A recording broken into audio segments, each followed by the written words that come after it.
আসসালামু আলাইকুম, Maya's cooking and ব্লগে আপনাদেরকে স্বাগতম। আজকে তৈরি করে দেখাবো ভেজিটেবল এগ নুডলস। আমি সবসময় যেভাবে এগ নুডলসটা তৈরি করি সেটাই আজকে আপনাদেরকে দেখাবো। তো চলুন রান্নাটা শুরু করা যাক। আমি প্রথমে একটি কড়াইয়ে পানি নিয়ে নিয়েছি এবং সেখানে দিয়ে দিলাম তেল আর সাথে দিয়ে দিলাম লবণ। এবার ভালোভাবে পানির সাথে লবণটা মিশিয়ে নেব। পানিটা যখন ফুটে আসবে তখন আমি এর ভিতরে দিয়ে দিচ্ছি কুচানো বরবটিটা আমি কুচি কুচি করে কেটে রেখেছিলাম। বরবটিটা দিয়ে আমি 2 মিনিটের মতো সেদ্ধ করে নেব, যেহেতু বরবটিটা একটু সেদ্ধ হতে সময় লাগে। তারপরে দিয়ে দিচ্ছি ফুলকপিগুলো আমি একটু ছোট ছোট করে কেটে নিয়েছি এবং এটা আমি 2 মিনিটের মতো সিদ্ধ করে নিয়েছি। এবার আমি দিয়ে দিচ্ছি কুচি করে কেটে রাখা গাজর।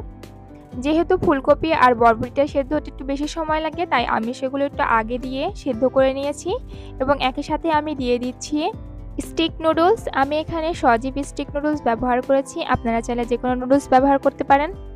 এবার মিডিয়াম আঁচে জাল দিয়ে এটা আমি খুব ভালোভাবে সেদ্ধ করে নেব। সেদ্ধ হয়ে গেলে নামিয়ে ভালোভাবে পানিটা ঝরিয়ে নেব। এবার একটি কড়াইয়ে সাদা তেল দিয়ে দিচ্ছি এবং তেলটা গরম হয়ে আসলে এর ভেতরে দিয়ে দিচ্ছি পেঁয়াজ কুচি এবং মরিচ কুচি।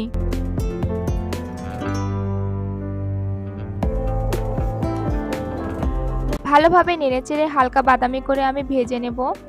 খুব বেশি লাল লাল করে ভাজবো না, যেহেতু আমি নুডলসটা পরবর্তীতে ভাজবো, সেজন্য আর বেশি লাল করব না।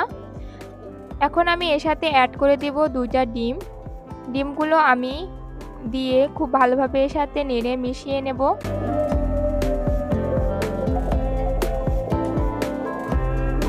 এবার এর সাথে দিয়ে দিব সামান্য পরিমাণের লবণ। যেহেতু আমি সেদ্ধর সময় লবণ দিয়েছিলাম, তাই লবণের পরিমাণটা কম দেব। পরে যদি লবণ লাগে সেক্ষেত্রে লবণটা চেখে দেওয়া যাবে। এবার অ্যাড করে দেব সামান্য সয়া সস। সয়া সসটা দিলে লবণের পরিমাণ অল্পই দিতে হয়, না হলে কিন্তু লবণটা বেশি হয়ে যাবে। এবার একটু নেড়েচেড়ে দিয়ে দিচ্ছি চিলি সস আর তার সাথে দিয়ে দেব টমেটো সস। ভালোভাবে নেড়েচেড়ে এর সাথে মিশিয়ে নেব। মেশানো হয়ে গেলে আমি দিয়ে দিব নুডলসগুলো দিয়ে আমি খুব ভালোভাবে এর সাথে মিশিয়ে নেব। খুব সাবধানতার সাথে মেশাতে হবে যেন নুডলসটা ভেঙে না যায়।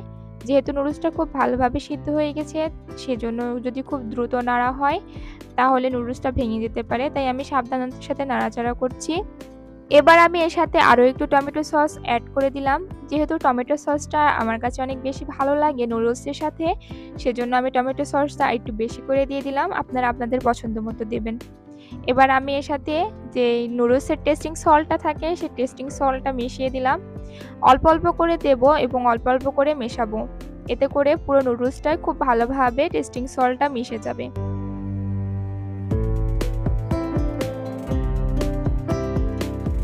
এবার ভালোভাবে মিশিয়ে নিলে তৈরি হয়ে যাবে ভেজিটেবল এগ নুডলস, যেটা আমি সব সময় রান্না করে থাকি।